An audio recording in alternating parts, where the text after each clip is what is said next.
A Revolução Industrial foi uma época triste para muita gente. Empresários malvadões explorando homens, mulheres e até crianças que trabalhavam jornadas de 16 horas por dia em suas fábricas. As condições de trabalho eram terríveis e os salários eram uma miséria. O que muita gente deixa de se perguntar é: por que as crianças e os pais delas aceitavam essas condições, uma vez que eles não eram obrigados a isso? A resposta é óbvia. As condições alternativas que eles tinham era ficar no campo, trabalhando para os nobres ingleses em condições ainda piores. Eles optavam livremente por trabalhar em fábrica, até crianças, até 16 horas por dia, porque isso era melhor que a alternativa que eles tinham então. E era tão melhor que não deixou dúvidas. Milhares migraram da miséria do campo para a miséria um pouco menor das cidades. E o nosso mundo mudou completamente desde então. Sabe quem realmente ficou triste com a Revolução Industrial? A aristocracia. Porque as fábricas deram uma opção para o povo que era maltratado nas fazendas e terras dos nobres, sem ter até então qualquer alternativa de vida. Não foi à toa que várias famílias nobres inglesas, com séculos de tradição, foram à falência desde então. E o povo em geral está muito melhor hoje do que antes da Revolução Industrial. Essa é a origem do socialismo e do comunismo, que surgiu exatamente nessa época. A revolta da aristocracia contra uma nova organização social, baseada não no feudalismo e na obediência ao lorde da terra, não baseada no planejamento central econômico do rei, mas sim baseada em escolhas voluntárias, no comércio e na ação pessoal. Você tem dúvidas de que quem é contra o livre mercado é a aristocracia? Ora, caro, isso é fácil de provar. Veja quem são os comunistas no Brasil, por exemplo. Só gente de elite, gente rica. Veja como funciona Cuba, um feudo medieval onde milhares perecem na pobreza para sustentar a aristocracia da família Castro. Não se iludam, a guerra sempre foi povo versus governo. A diferença é que o governo no passado eram os reis e a aristocracia. Hoje, quem defende o governo são os comunistas e socialistas em geral. O livre mercado é a melhor arma que o povo tem contra seu governo. Seja esse governo um grupo de monarcas sadistas, seja esse governo composto de comunistas e socialistas perversos.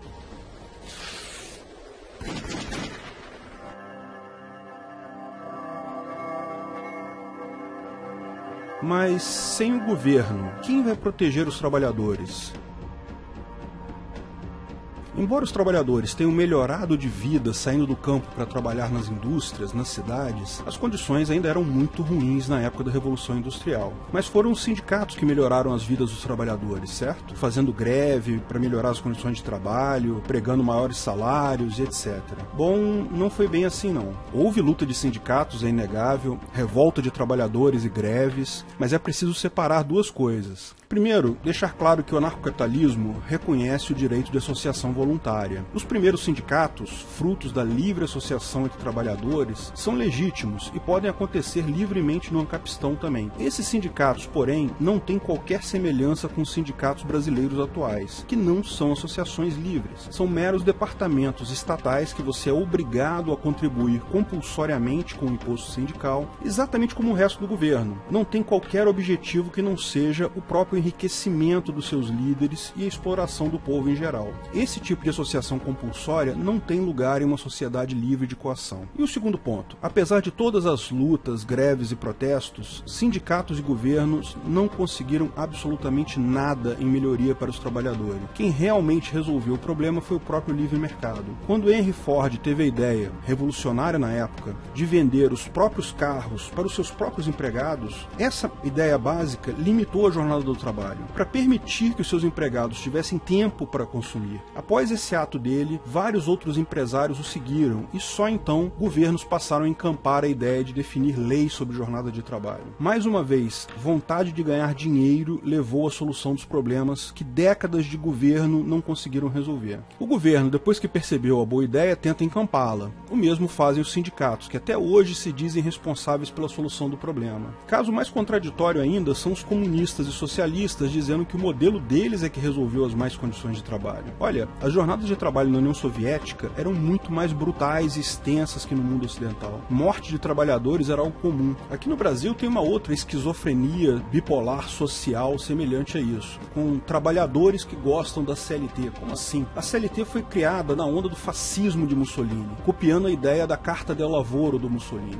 Getúlio Vargas era abertamente simpático ao movimento nazista e só não aderiu ao eixo, a Alemanha, na Segunda Guerra, porque levou um pito do presidente americano, do Franklin Roosevelt. Tudo no Estado, nada fora do Estado, nada contra o Estado. Foi a famosa frase síntese do Mussolini para descrever o fascismo. Essa ideia de que o governo protege o seu povo de empresários malvadões é, na realidade, a aristocracia buscando manter o seu poder sobre o povo, contra a força que destrói tal poder, que é capaz de liberar o povo, que é o livre mercado. A Carta del Lavoro do Mussolini foi adotada por vários países europeus na mesma época. A maior parte, porém, logo após a Segunda Grande Guerra, aboliram tais práticas e regulamentações, visto que perceberam o grau de dano que causam ao trabalhador. A CLT é, em síntese, um conjunto de regulamentações sobre o trabalho, limites e multas de diversos tipos. Algumas são impostos claros. Ninguém mais tem dúvida que o FGTS é um absurdo completo, um imposto caríssimo cobrado do trabalhador. O trabalhador, claro, fica feliz quando recebe aquela grana ao ser demitido, mas é só fazer a conta que você vai perceber que se tivesse ficado com o valor descontado do FGTS, investido em alguma coisa você mesmo, o trabalhador teria muito mais dinheiro. O governo está devolvendo apenas uma pequena parte do que pegou emprestado de você. Isso é um imposto, mas como qualquer regulamentação, mesmo quando a determinação é inócua, ou seja, não representa um custo óbvio, ela atrapalha negociações livres. Por exemplo, 13º é algo inócuo, não faz diferença. Quando uma empresa vai te contratar, ela faz a conta do quanto terá que te pagar por hora de trabalho. Isso significa que ela vai calcular o número total de horas que você trabalha no ano, vai calcular o seu custo total em um ano e vai dividir o segundo pelo primeiro. O valor que você recebe efetivamente por hora trabalhada é tudo que importa. O fato de você receber em 12 parcelas, uma para cada mês, ou em 13 parcelas, não faz diferença. A pizza não fica maior se você divide ela em 13 pedaços, ao invés de dividir em 12 pedaços. Férias compulsórias, jornada de trabalho limitadas, horário de almoço, tudo isso não traz ganho algum ao trabalhador, só limita a possibilidade dele negociar esses pontos em troca de um salário maior. Mas só se engana quem acha que isso não traz um prejuízo ao trabalhador. Esse monte de regras contribui para a insegurança jurídica. Sempre há o risco de algum desses milhares de itens da CLT, acordos sindicais, OJ-SDI 1, OJ-SDI 2, serem questionados depois na Justiça do Trabalho. Isso leva os empresários a considerar esse custo na contratação de novos funcionários. É só mais um custo que compõe o custo total do empregado para o empregador. Como o empregador não tem como evitar esse custo, ele atua nos dois únicos custos que ele pode mudar: o valor do salário e o custo final do produto. Daí, ou você vai ganhar menos para compensar essa insegurança jurídica, ou o produto final vai ficar mais caro para você comprá-lo. E como todas as empresas enfrentam esse problema, todos os produtos no Brasil acabam absurdamente caros e todos os salários absurdamente baixos. A única entidade que ganha com o CLT é o governo, é a aristocracia brasileira. Ganha os impostos inclusos na CLT, como o FGTS, os funcionários públicos ganham justificativas para aumentos dos seus rendimentos, porque, ao contrário dos empresários, o governo não precisa fazer conta para pagar benefícios para pessoas. Basta ter uma justificativa. Empresários e empregados perdem com a CLT, mas toda a regulamentação imposta tende a prejudicar mais a parte mais fraca. A parte mais forte sempre pode jogar o custo dessa regulamentação para outra parte. A CLT acaba por condenar à miséria eterna os trabalhadores brasileiros. Mas, se acabar a CLT, quem garante que o patrão vai repassar esses ganhos para os empregados? Bom, a resposta é simples: é o livre mercado. Ninguém espera que empregadores sejam bonzinhos. Empregadores contratam empregados sempre pelo menor valor possível. Essa é a lógica. A questão é que empresários precisam de empregados. A relação de emprego não é caridade, é negócio. Uma pessoa que tem dinheiro precisa do seu serviço, que é o seu trabalho, e você quer vender o seu serviço a troco de dinheiro. O que determina o salário de uma profissão é sempre o mercado. Como todos os empregadores enfrentam os custos da CLT, os salários se equilibram no mercado em valores baixos. No momento que não houver mais a CLT, o empresário que precisar contratar alguém poderá oferecer um pouco mais para pegar os melhores trabalhadores daquela profissão. Quando alguém fizer isso, as outras empresas ou sobem também o salário ou vão perder os melhores profissionais. O livre mercado desregulado retira a pressão sobre a parte mais fraca da negociação e leva naturalmente o valor do salário para patamares mais altos, com ganhos tanto para o empregado quanto para os empregadores.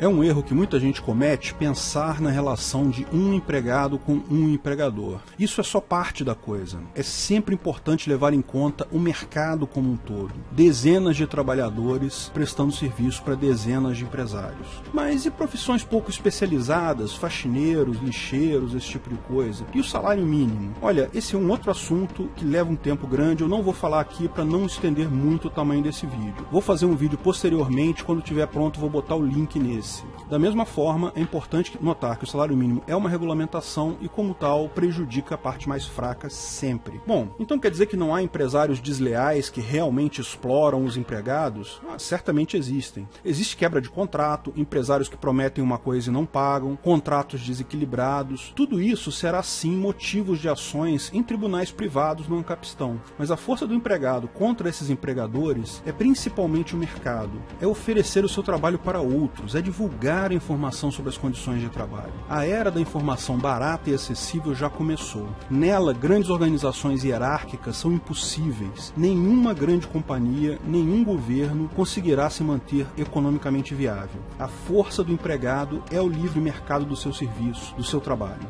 Invista em liberdade, busque atender bem e agregar valor ao que você faz. O retorno é certo.